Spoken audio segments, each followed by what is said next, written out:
নমস্কার বন্ধুরা, কেমন আছেন আপনারা? বড়দেরকে প্রণাম ও ছোটদেরকে ভালোবাসা জানিয়ে আজকের দিনটি শুরু করছি। আজ রোববার 31শে ডিসেম্বর 2023-এর আজকে হলো একেবারে অন্তিম দিন। আর আজকের দিনটা শুরু হচ্ছে সকালে জলখাবার থেকে। আর জলখাবারে আজকে করেছি একটু করে আলু পরোটা। এই যে ছেলেকে একটু পনিরের সঙ্গে আলু পরোটাটা দেব, ওর বাবার খাওয়া হয়ে গেছে। আর ছেলেটা ওই সাত সকালে উঠে কিন্তু চলে গেছে বাইরে খেলতে, এক বন্ধু আছে পাশের ঘরে তার সঙ্গে। আর এই যে একজন একটু সকালের খাবারটা খাবে, তার জন্য ওই উপরে চড়ে বসতে হয়েছে। চলে এসো খেতে না। ওই যে আজকে ছুটি পেয়েছে, সাত সকালে উঠেই চলে গেছে বাইরে খেলা করতে। আর ওই যে পাশের ঘরে ওর একটা ছোট্ট বন্ধু, তার সঙ্গে সকাল সকাল খেলা পাতিয়েছে। এই অনেকটা ডাকাডাকি করে এখন এই ঘেমে চুরে তারপরে ঘরে ঢুকলো। ছেলেকে তো একটু পনির তরকারি দিয়ে আলু পরোটাটা দিয়েছি, কিন্তু আমার আবার একটু রায়তা বা দই দিয়ে আলু পরোটাটা খেতে বেশি ভালো লাগে। এই যে দইটাও সকালবেলা বাবা বাজার থেকে নিয়ে আসলো, বোধহয় দোকানে ডিপ ফ্রিজে রাখা ছিল দইটা। এই দেখুন কেমন বরফ জমে আছে। তো এই বরফটা মাঝখান থেকে সরিয়ে রেখে এই যে দইটা আছে, দইটা একটু নিই। আজকে আর রায়তা করবো না, একটু দই দিয়ে খেয়ে দুপুরের রান্নার আবার জোগাড়জান্তি করতে হবে। যেহেতু বছরের শেষ দিনটা, তো একটু তো স্পেশাল করে বাড়ির লোকদের খাওয়াতে হবে বলুন।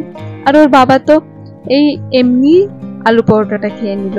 ওর বাবা বললো আবার আলু পরোটার সঙ্গে আবার অন্য কিছু দরকার হয় নাকি, আলু পরোটাটা তো নিজেই খুব খেতে স্বাদ। তাহলে চলুন সকালে জলখাবারটা আগে একটু সেরে নিই। ভালো হচ্ছে বা টেস্টি?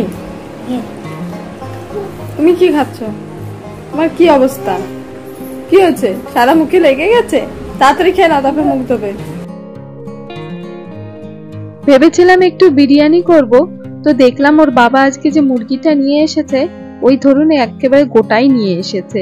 ওই একটু বাজার থেকে পশমগুলি ছাড়িয়ে নিয়ে এসেছে, কিন্তু মুরগিটা একেবারে গোটা, ওই পিস পিস আর করে আনেনি। তো আমি বললাম ঠিক আছে, যখন গোটা মুরগিটা এনেছো তাহলে একটু না হয় বড় বড় পিস করো, একটু বাটার চিকেন করি। তাই কড়াতে তেল গরম করে তাতে একটু গোটা গরম মশলা ফোড়ন দিয়েছি, তাতে 3টে মতো মাঝারি সাইজের পেঁয়াজ দিয়েছি। আর একটু আলু পরোটা করেছিলাম, তার মধ্যে একটু দিয়েছিলাম যে আদা কুচি, সে আদা কুচির মধ্যে একটু বেঁচেছিল, সেইটা একটু লম্বা লম্বা করে কেটে দিয়ে দিয়েছি। আর দিলাম 2খানা বড় সাইজের টমেটো, একটু নুন, একটু হলুদ, একটু শুকনো লঙ্কার গুঁড়ি দিয়ে একটু ভালো করে নাড়াচাড়া করে একটু ঢেকে দিচ্ছি। ওই চটজলদি একটু সেদ্ধটা হয়ে যাবে। এমনিও অনেকদিন বাটার চিকেনটা করা হয় না, বিরিয়ানি তো প্রায় মাঝে মধ্যে খেয়ে থাকি। আর ছেলে আমার বাটার চিকেন এটা খুব পছন্দ করে, তাই ভাবলাম আজকে একটু বাসমতি চালের ভাতটা করব আর তার সঙ্গে একটু বাটার চিকেন করব। আসলে ইচ্ছা ছিল যে একটু না হয় ফ্রাইড রাইস করি, কিন্তু প্রচন্ড ভাবে গরম পড়েছে জানেন, তো সেই জন্য ভেবেছি তাহলে আর ফ্রাইড রাইসটা করে লাভ নেই। এমনিও বাটার চিকেনটা খুব হেভি হবে, তার সঙ্গে আবার ফ্রাইড রাইসটা একটু বেশি না মাত্রা পেয়ে যায়। তাই শেষমেশ ঠিক করলাম যে না, বাসমতি চালের ভাতটাই থাক, আর ফ্রাইড রাইসটার দিকে গিয়ে লাভ নেই। মাংসটাও কিন্তু কথার মাঝে ম্যারিনেট করা শুরু করে দিয়েছি। ওই একটু বেশি করে টক দই দিয়েছি, একটু হলুদ গুঁড়ো, লঙ্কার গুঁড়ো, একটু নুন আর একটু আদা রসুন বাটা দিয়ে ভালো করে ম্যারিনেট করে নিচ্ছি। আর এদিকে কিন্তু মাংসটা ম্যারিনেট করতে করতে আমার এদিকে মশলাটাও মোটামুটি ভাজা হয়ে গেছে। এখন এটাকে ওই একটু তুলে নিয়ে ঠান্ডা করে মিক্সিতে পেস্ট তৈরি করে নেব। আর আজকের দিনটাও কারেন্ট এত বেশি যাচ্ছে, সেটা আর কি করব। এমন একদিকে পড়েছে যেমনি গরম, তেমনি হুটহাট করে আজকে কারেন্টটাও চলে যাচ্ছে। ঠিক আছে, কারেন্টটা যতক্ষণ না আসে ততক্ষণ এই মাংসগুলো একটু ভাজা করে নিই। এই একটু সাদা তেলের উপরে মাখন দিলাম, তার উপরে এখন মাংসগুলি কড়া আছে ভাজবো। এমনিতে তো বাটার চিকেন মানে তাতে পরে হচ্ছে তন্দুরি চিকেন, কিন্তু তন্দুর তো আর বাড়িতে নেই, তাই এই যে কড়া আছে প্যানে এপিট ওপিট করে ভেজে নিলেই অনেকটা না তন্দুরি চিকেনের মতো হয়ে যায়। এগুলিকে একটু ভাজা বসিয়ে দিয়ে ওদিকে যাই দেখি মেয়েটি আবার কি করছে। আবার কারেন্টের জন্য অপেক্ষা, তো যতক্ষণ না আসবেন বাবু ততক্ষণ আমি আবার মশলাটা পেস্ট করতে পারবো না। আর এই যে তুমি এখানে কি করছো? দাদার ট্যাপ ট্যাপে অমনি বাগে করে নিয়েছো না? আর এখন এখানে একা একা তুমি নাচানাচি করছো। আর এদিকে কিন্তু আমার মাংসগুলো সব ভাজা হয়ে গেছে। ওই একটু পোড়া পোড়া করে লাচে লাচে করে ভাজলে পরে না একেবারে তন্দুরি চিকেনের মতোই লাগে। এখন মিন কারেন্টটাও দেখি এর মধ্যে এসে গেছে, আর চটজলদি আমি মশলাটা করে নিয়েছি। ব্যাস এই একবার মাংসটা ভাজা হয়ে গেলে আর ওই মশলাটা তৈরি হয়ে গেলে না, তন্দুরি চিকেনটা খুব তাড়াতাড়ি তৈরি হয়ে যায়। এখন ওই মশলা ভাজা করাতেই আমি আরেকটু সামান্য তেল দিয়ে তার মধ্যে ওই মশলা পেস্ট করাটা দিয়ে দেব। এই মশলাটা যতই আমি মিহি করে করি না কেন, একটু একটু যেন ওই গোটা গোটা থেকেই যায়, তাই আমি একটু এই ছাঁকনি দিয়ে ছেঁকে ওটাকে দিই। আর দেখেছেন কতটা রয়েছে, এগুলো যখন ওই পরে খাওয়ার সময় মুখে পড়ে না, একেবারেই ভালো লাগে না। এই সেদিনই কিন্তু যেন মনে হলো 2023 নতুন বছরটা শুরু হয়েছে, কিন্তু দেখতে দেখতে কবে যে এর একেবারে দোরগোড়ায় এসে দাঁড়িয়েছি বুঝতেই পারলাম না। আজ হলো সেই 31শে ডিসেম্বর 2023 একেবারে অবসান। কত কত ভালো ও কিছু মন্দ জিনিস মিলিয়ে বছরটা কিন্তু বেশ ভালোই কেটেছে। এই বছরেই আমার নতুন ইউটিউব চ্যানেল খোলার সাহস জুগিয়ে পাওয়া, আপনাদের মতো নতুন সদস্যদের সঙ্গে পরিচয় হওয়া, মিশমির 1 বছর পূর্তি হওয়া, ছেলের নতুন জায়গায় এসে নতুন স্কুলে অ্যাডমিশন হওয়া, আমাদের নতুন জায়গায় আসা, নতুন বাড়িতে আসা, এই সবটা মিলিয়ে খুব দারুণ কেটেছে বলা যেতে পারে এক কথায়। আর এই নিন কথা বলতে বলতে কিন্তু বাটার চিকেনটাও একেবারে তৈরি। বছরের শেষ দিনটা আইসক্রিম খেয়ে আনন্দ করা হচ্ছে না? ভালো আইসক্রিম? কি ফ্লেভারের আইসক্রিম খাচ্ছ তুমি? তো ম্যাঙ্গো ছিল কি পাইনাপল ছিল? আমি তো পাইনাপল দিই না। আর বোন কোথায়? বাবা, বোন কোথায় রে? মিশমি, মিশমি, এই যে তো তোমার হাতে কি ওটা? কে দিয়েছে তোমাকে? কে দিয়েছে? আন্টি? আন্টি দিয়েছে। খাও। টেস্টি? টেস্টি, ওলে বাবা টেস্টি। পুতুলটাকে এইভাবে ফেলে রেখেছো কেন? কেন ফেলে রেখেছো পুতুলটা এইভাবে? আর এই যে দু ভাই বোন মিলে ঠাকুর পুজোটা করছে। তো দু ভাই বোন মিলে ঠাকুর পুজোটা করুক, আমি ওদিকে গিয়ে একটু দুপুরে খাবারের জোগাড়যন্ত্রটা করি।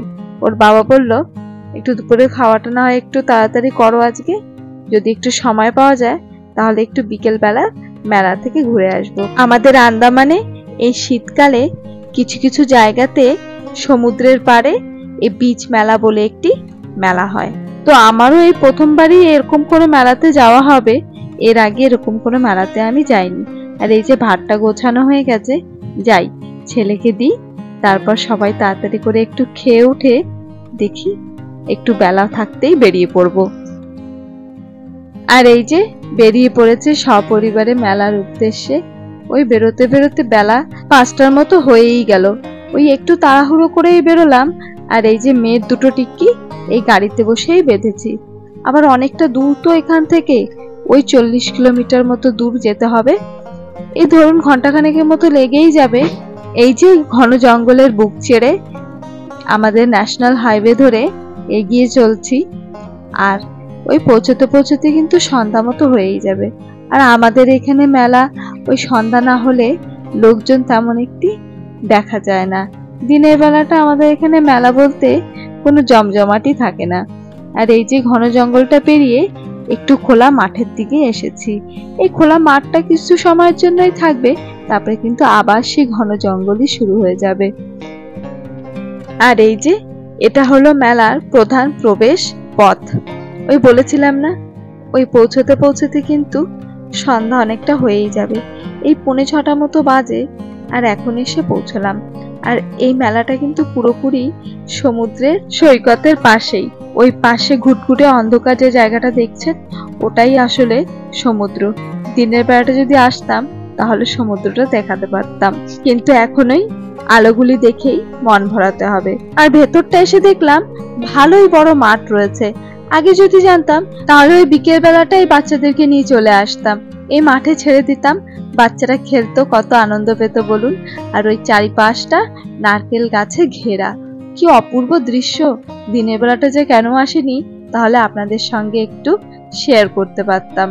আর এই একটু দোকানে ঢুকে পড়লাম, একটু টুকিটাকি জিনিস দেখার জন্য। আর এই যে ঢুকেই দেখলাম বেশ সুন্দর সুন্দর কানের দুল।